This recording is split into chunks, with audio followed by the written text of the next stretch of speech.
May 19th, 1536, a tragic day that changed England forever. The fall of Anne Boleyn, Henry VIII's second wife, would mark one of the most shocking moments in Tudor history. But how did it come to this?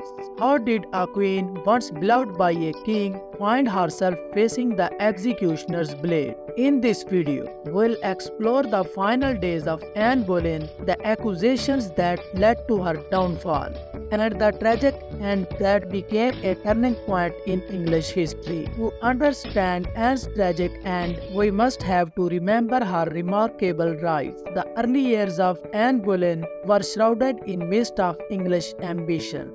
Born sometime between 1501 and 1507, Anne's beginnings seem ordinary, but her family's aspirations were anything but.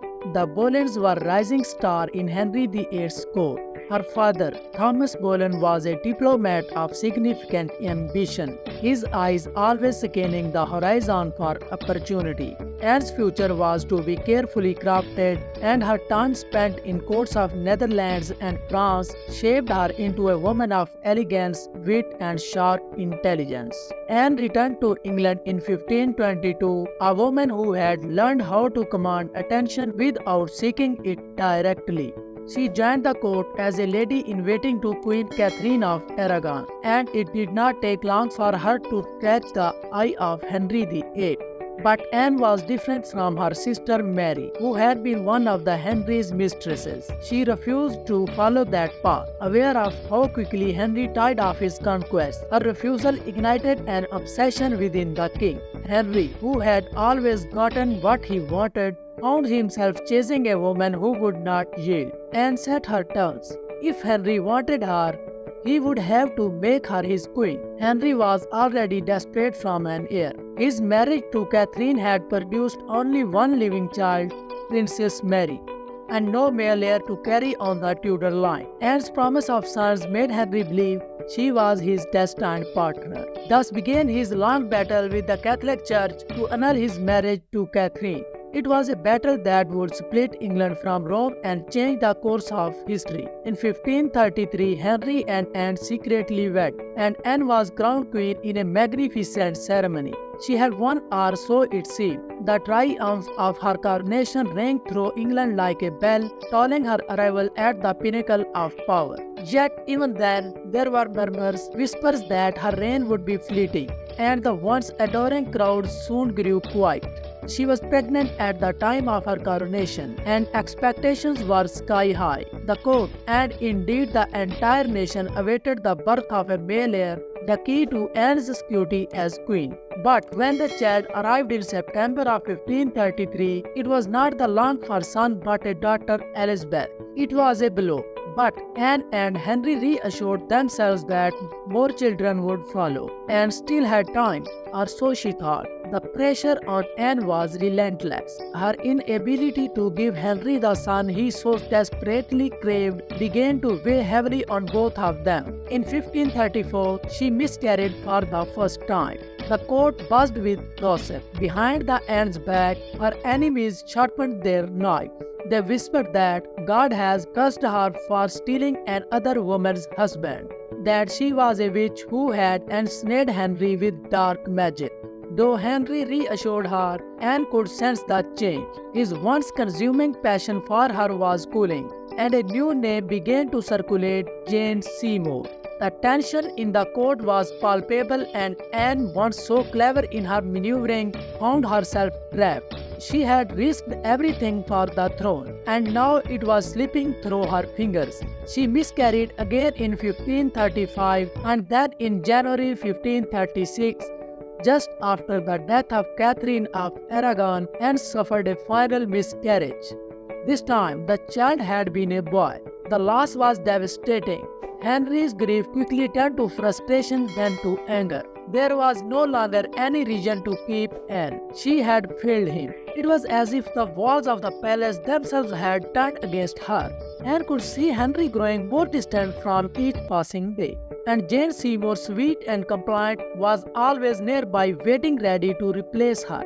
and tried to regain her hold on the king's affections. But she knew deep down it was a losing battle. What she did not know was how swiftly her fall would come. The day began like any other. Anne was at Greenwich Palace surrounded by her ladies in waiting when the doors to her chambers burst open. In strode Sir William Kingston, the constable of the Tower. His presence was unexpected and the air in the room turned cold. Anne's heart thudded in her chest as she stood, trying to maintain her composure. His voice a mere echo of the dread that hung in the room. "I have orders from the king. You are under arrest." The words struck like a blow. For a moment, Anne could hardly breathe. Arrest for what? The courtiers surrounding her shifted uncomfortably, their eyes downcast, as if they already knew. "What is the charge?" Anne demanded, her voice rising with a mixture of fear and anger. "Treason," Kingston replied, "and adultery." Adultery, treason. The charges hung in the air, absurd in their enormity. But Anne knew the truth of Henry's court. It didn't matter if the accusations were false. What mattered was that the king had turned against her, and there was no one left to protect her. Anne's leg threatened to buckle beneath her as Kingston stepped forward. There was no escape. She was taken from her chambers under guard, past the courtiers who had once bowed so deeply to her, their eyes now filled with pity and fear. She was carried down the Thames, the cold water reflecting the dark clouds gathering overhead. The journey to the Tower was short, but it felt like a lifetime. As the boat approached the Traitor's Gate, Anne looked up at the imposing stone walls. The Tower of London had once been her sanctuary. Now it was her prison. Anne was kept in the Queen's apartments in the Tower, the very rooms where she had awaited her coronation just 3 years earlier. But now they felt suffocating, oppressive. Day after day, she was left alone, the weight of the charges against her growing heavier with each passing hour. On May 15, 1536, Anne was brought to trial at the Great Hall of Tower of London. The room was filled with the most powerful men in England, many of whom had once been her allies, but no one would speak in her defense now. Presiding over the trial was Anne's own uncle, the Duke of Norfolk. Sight of him was like a dagger to her heart. He had chosen to betray her, as had so many others. The charges were read aloud. Adultery with 5 men including her own brother George Boleyn, conspiracy to murder the king and treason. The accusations were absurd, the supposed evidence laughable, but the Anne knew the truth had no place here. This was not a trial, it was a performance, the outcome already decided. Anne stood tall as she defended herself, her voice clear and steady. She denied every accusation, pointing out the impossibility of the charges. She spoke with the eloquence and sharpness that had once captivated the king. But it was no use. The jury, made up of men loyal to Henry, found her guilty. The sentence was death and would be executed by beheading, a mercy granted by the king, who had arranged for a skilled swordsman from Calais to perform the act. Anne remained calm, even as a verdict was read. But inside, a storm raged. She had lost everything, her crown, her family, her life. As she was led back to her prison, she knew she had only a few days left.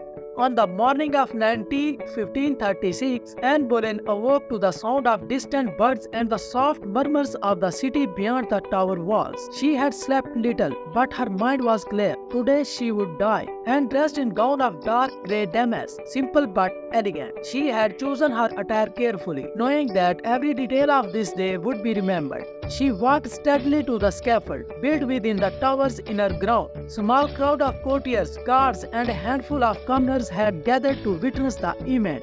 They watched in silence as Anne ascended the steps. The executioner, with his sword hidden beneath a cloak to ease her fear, waited silently and faced the crowd, her heart beating steadily despite the terror that lurked just beneath the surface. She addressed them with calm grace, her final words an expression of the loyalty to the king who had condemned her. "I am willing to die," she said softly, "and I pray that God will have mercy on my soul." The executioner positioned her, asking her to kneel. She did so, and for a moment the world went silent. The sun shone brightly overhead and Anne closed her eyes. Her last thought was of her daughter, Elizabeth. The child she would never see grew into the powerful woman she would become. Without warning, the sword flashed through the air.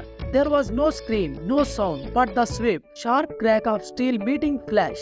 Anne Boleyn, Queen of England, fell lifeless to the ground. Her reign and life cut short in a single stroke. But even in death, her legacy would live on. Anne Boleyn's story is a tragic reminder of the brutal nature of Tudor politics. Join us next time as we explore more fascinating historical tales. Don't forget to like, comment, and subscribe for more historical content.